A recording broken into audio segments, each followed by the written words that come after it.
morning. Happy October 1st. I'm on my way to my 9 to 5, and I think we had a strike on the way. Probably started at midnight. The dock workers, like 45,000 on the East Coast, and I believe it's another 40,000 on the West Coast, but I don't think the West Coast is involved just yet on the strike. But are you prepared? Are you prepared for what's going to happen? What is going down? Okay, what are they going to do to the prices and the economy and everything else? The bottom line is they take it all out of the taxpayers' asses, right? We are the only ones that lose in this. Uh, the country, us as a people, you know. And granted, the dock workers, man, they work their asses off, the longshoremen, and they deserve to get paid. They deserve to get paid. I mean, they're already getting paid way more than what I get paid. That's for damn sure. But they still deserve to get paid. You know, they still deserve a fair wage for the profits that they bring in, the value that they bring in uh, for all of the ships that they unload in the billions and billions and trillions of dollars that are flowed through to those ports each and every day. So I'll give them that on the strike. The bottom line is, are you prepared? Right? They're gonna do what they're gonna do no matter what. Are you prepared? Because that is where the rubber meets the road, right? That is where the rubber meets the road. And being prepared means a lot of things. You know, most of us don't have $1 million in savings, $100,000 in savings. Most of us don't have 6 months in savings. Okay, for major crisis events. I'm talking high gas prices. I'm talking high groceries. Okay, and everything in turn is just going to rise and go up. So, are you prepared? You know, and that comes with the question, I guess, that I asked today is, do you know who you are? Do you know who you are? Are you a person that's going to think positively about your life and what's going to happen to you? Or are you going to fall into doom and gloom and panic and worry about what's going to happen to you? I mean, no matter what, something's going to happen to you, and no matter what, it is external, right? There's certain things in life. I mean, I firmly believe that you have control over everything in your life, but things that you don't have control over is part of the whole dynamic of living, right? Things you don't have control over, you basically can't do anything about them. They happen. They happen in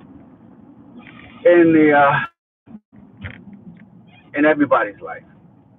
So it is your decisions you make afterwards, after it happens. It's that react. How do you react to what is going to happen in your life? How do you react to what has happened in your life? How do you react to things that you personally don't know whether they're going to happen or not, but you still worry about them? See, we spend most of our time worrying about things, okay, that don't happen. So when the time comes that things do happen, we are so exhausted from worrying about things that didn't happen that we have no energy left to handle the problem that we are faced with currently. All right, so you have to make sure that you have your energy levels right. Right? You gotta learn how to. I say people, you gotta learn how to meditate. Number one, you gotta learn how to journal.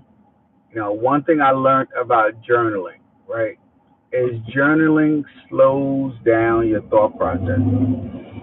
When I am thinking about something, my mind is going a mile a minute, putting down constant scenarios and situations and trying to figure out what will be my best response to a situation.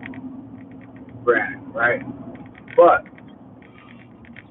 when I write things down, my brain is forced to think slower.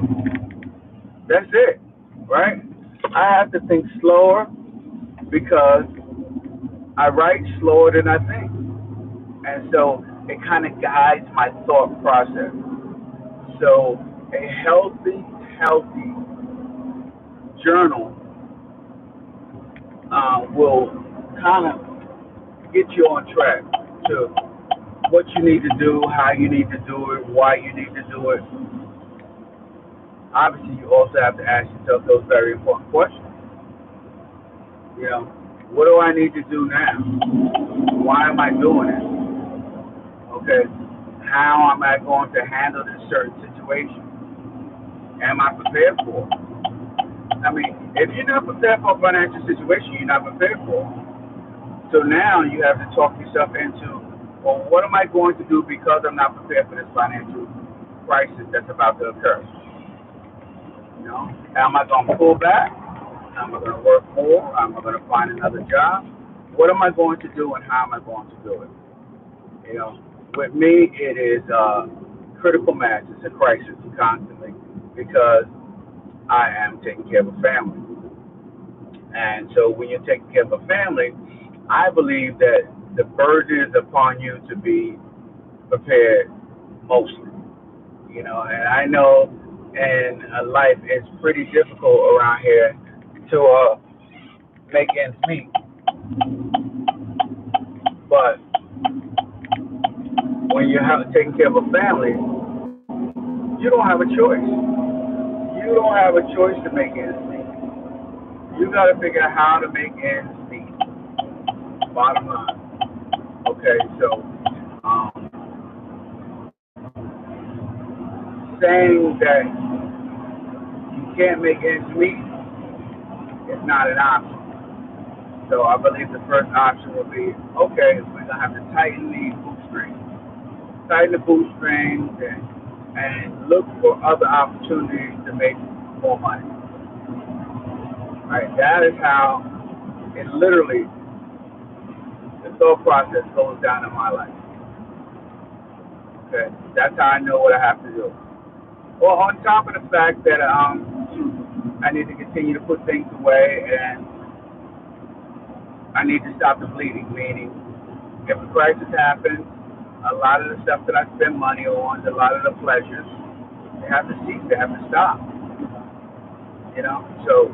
So just keep that in mind and think about that when it comes to dealing with the crisis.